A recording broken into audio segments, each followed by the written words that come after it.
Hi folks, Bob Reese here with the Guides Forecast, giving you a fishing report for opening day, August 25th, Lower Columbia River, the Buoy 10 fishery. This is the day we were waiting for and highly anticipated after a great day of fishing, even for Mark Select Fishery yesterday. But the Chinook were not here in the same numbers, at least the same biting numbers as they were yesterday. But given the fact we were able to retain everything we caught from the Chinook side, it was a good thing. We ended up harvesting 5 Chinook today. No coho. Coho seems to be a little more scarce today. As far as the Chinook bite from daybreak, much to my surprise, the Washington side did fish good at daybreak, even though it was a minus tide. The Oregon side, folks were going simply too fast, especially where we had been catching fish in the anchorage. The water was screaming through the main shipping channel there. Boats that were just at idle were going downstream at 5 miles an hour. But those boats that went over to the Washington side, where there's not as much flow in blind channel, below the bridge in particular, did pretty good from the get-go. So they were trolling 2.5 to 3.5 miles an hour from the morning, and that's plenty slow enough to attract the attention of some biting Chinook. And those folks that got their gear down on the bottom did pretty well first thing in the morning. And then as it got closer to low slack, which is when I started, I did we got fishing about 7:30 this morning.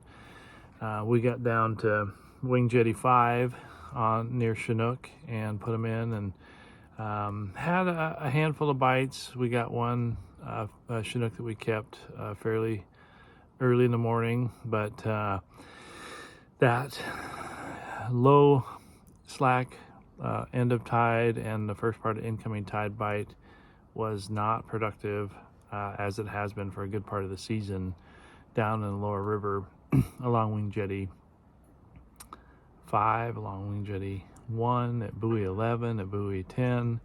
That bite has not produced the last couple of days, not to the extent it has previously in the season, so that was disappointing. And then as soon as the tide turned, typically about 2 hours after low slack is when we start seeing fish pop at Hammond, and sure as heck that's what happened today. A really good bite at Hammond today. Pretty much upstream of the condos, the ice house there, the sawdust pile, people are familiar with that. A lot of fish were taken and on the Hammond hover today, about an hour and a half after low slack. So definitely an incoming tide push. There was a much more short-lived bite at close to high tide at the bridge on the Oregon side, and not nearly as prolonged as yesterday. A lot more sporadic. There was just a short period of consistency, but we culled a lot of biters out of Hammond, so that's to be expected. And then at high tide, the first part of outgoing tide, we got a few more bites from just about the middle part of Astoria down to the bridge, and got our 5th Chinook before we quit about 3:15. So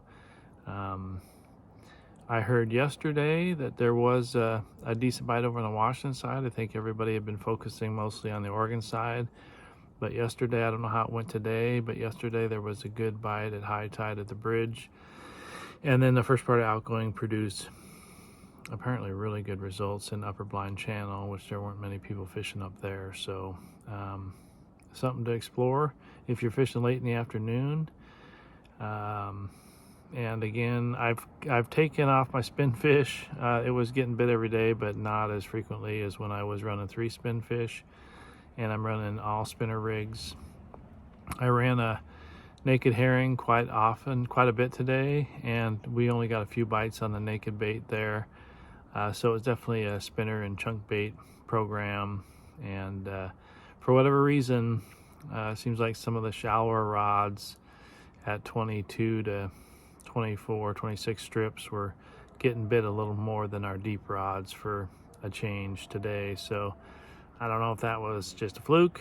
Don't quite understand that program. never will. But it, obviously it bodes well for a guide boat to be able to fish 6 rods and try different depths. And but I'm not giving up on the deep water theme just yet. It's still pretty easy to put out fewer strips with 20 ounces on the bow rods and 16s on the back there. So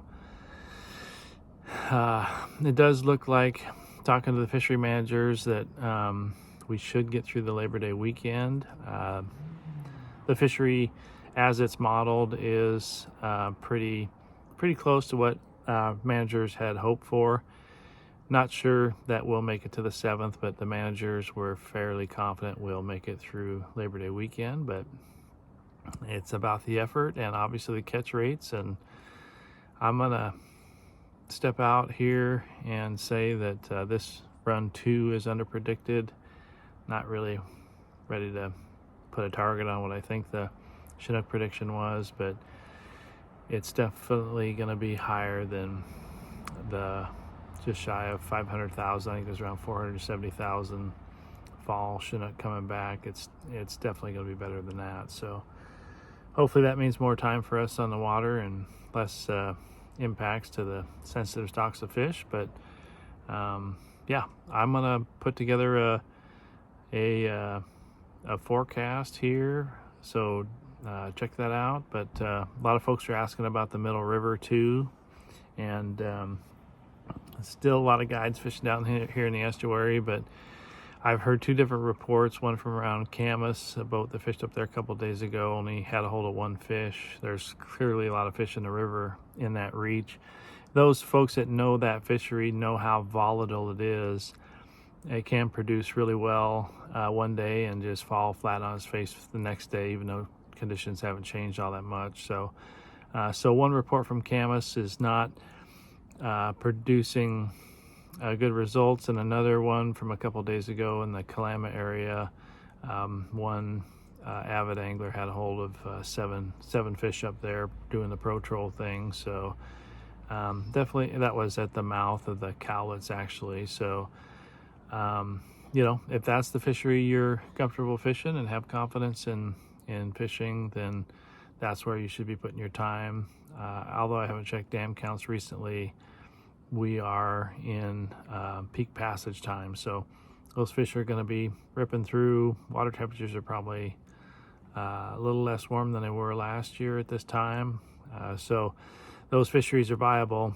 But as those that are experiencing that fishery know, you just cannot count on consistency day in and day out. So I'll try and gather some more reports, incorporate them into the video section in the near future.